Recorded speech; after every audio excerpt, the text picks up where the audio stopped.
year 1592, the powerful shogun Hideyoshi thought he and Japan were strong enough to make their first bid to cover the world with a Japanese roof. And as they have ever since, they picked China as the first victim.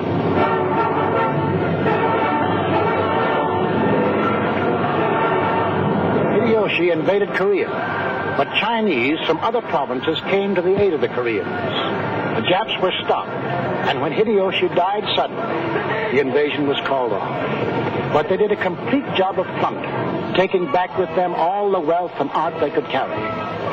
They also brought back 30,000 pickled ears and noses of Chinese and Koreans killed in battle. By 1894, the warlords thought they were ready for their first modern test of strength. As usual, their first move was against China. The process was simple. Send your armies over and attack. The Japs got the island of Formosa. During the First World War, the Japanese, correctly figuring the Allies would win, declared war on Germany, took the Shantung Peninsula from the Germans, and grabbed off the German-owned Marshall, Caroline, and Mariana Islands.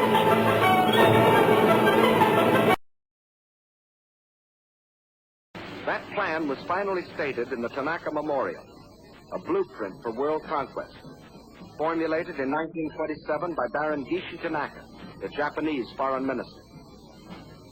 In order to conquer the world, we must first conquer China. Here was their mad dream. Phase 1, the conquest of Manchuria for raw materials. Phase 2, the absorption of China for manpower, piece by piece, so as not to arouse the rest of the world. Phase 3, a triumphant sweep to the south to seize the riches of the Indies. Phase 4, the eastward move to crush the United States. One fact was obvious. China was to be the giant back on which Japan would ride to world conquest.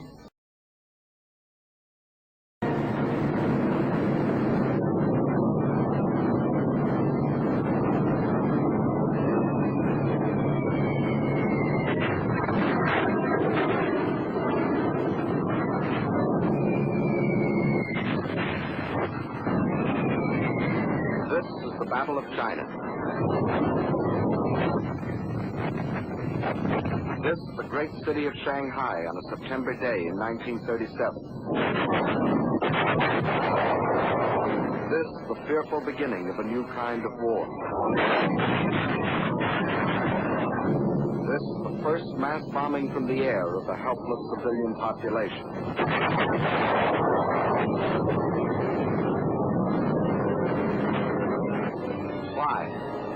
Why are these innocent Chinese men, women, children to die beneath the hail of Japanese bombs?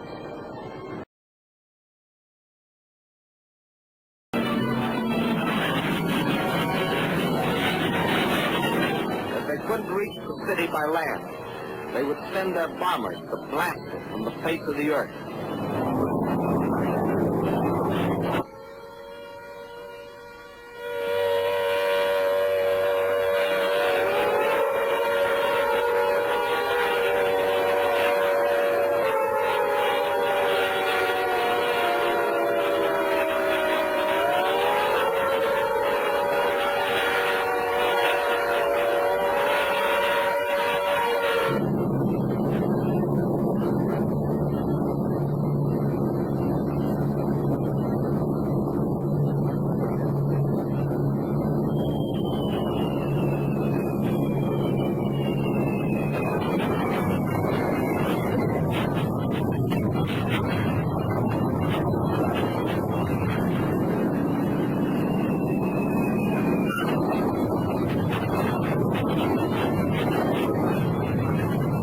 Neither Japanese planes nor Japanese bombs destroy the life of the city.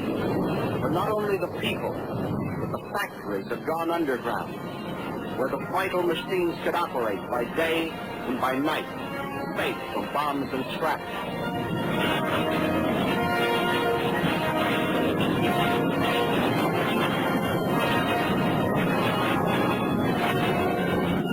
This time, the Chinese had anticipated their enemy. In spite of bombs and fire and destruction, This time the Chinese stood fast.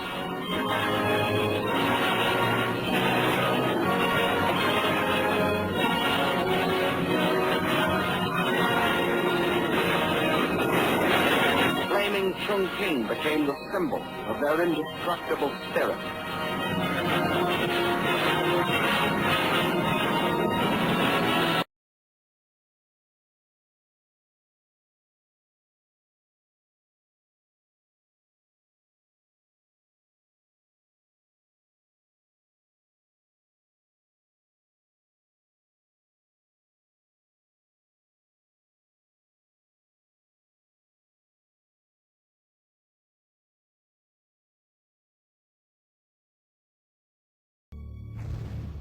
America had just destroyed one of Japan's most advanced weapon systems. The sinking of this top-secret submarine was a preemptive measure for the looming Cold War, a brazen decision by the Americans to keep the sub out of Soviet hands. The plan worked, and the weapon lay undisturbed at the bottom of the ocean for 6 decades.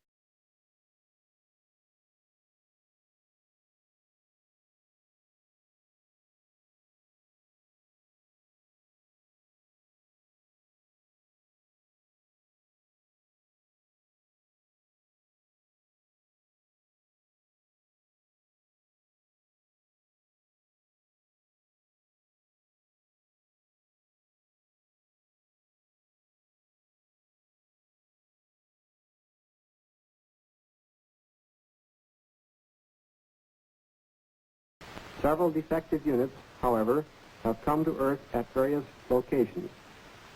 Some of these have been recovered, sufficiently complete for detailed analysis and investigation. Available data indicate that the balloons are released in Japan, probably from the Nagoya district, at about 30,000 feet under prevailing wind conditions reaching velocities of about 100 miles per hour. It takes approximately 4 days to make the crossing during the winter months, when wind velocities are highest.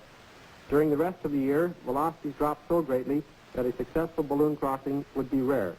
These units have been found in areas ranging from Alaska all the way south to the Mexican border.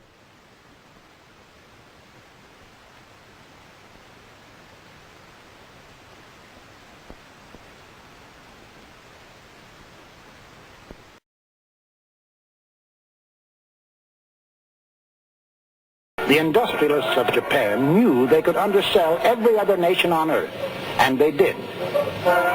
All over the world, they dumped their cheap labor products. And to their dumping, they added piracy. Countless patented articles were manufactured and sold throughout Asia under their American names.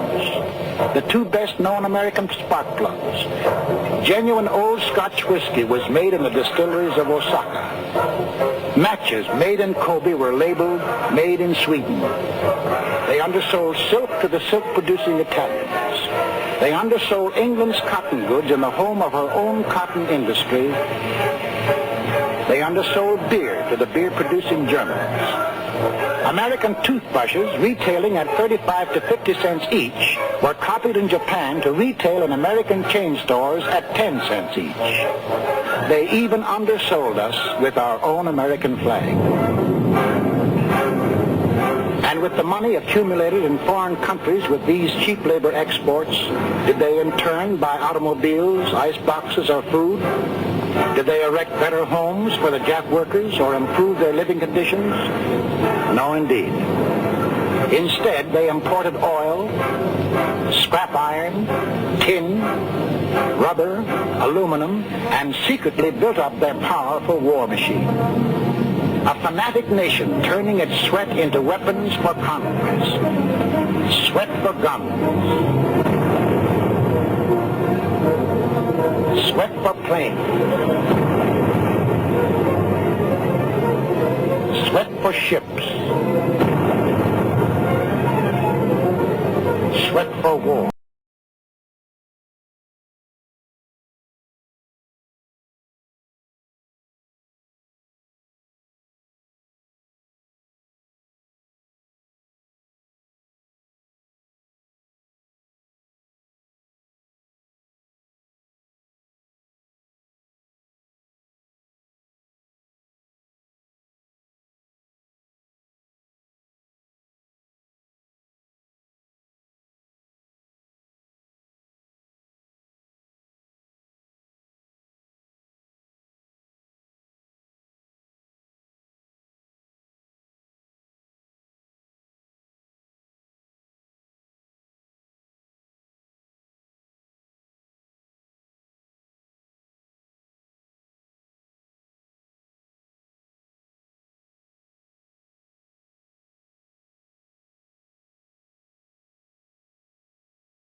As a result, harakiri became an elaborate ceremony, a form of art that showed bravery and indifference to pain.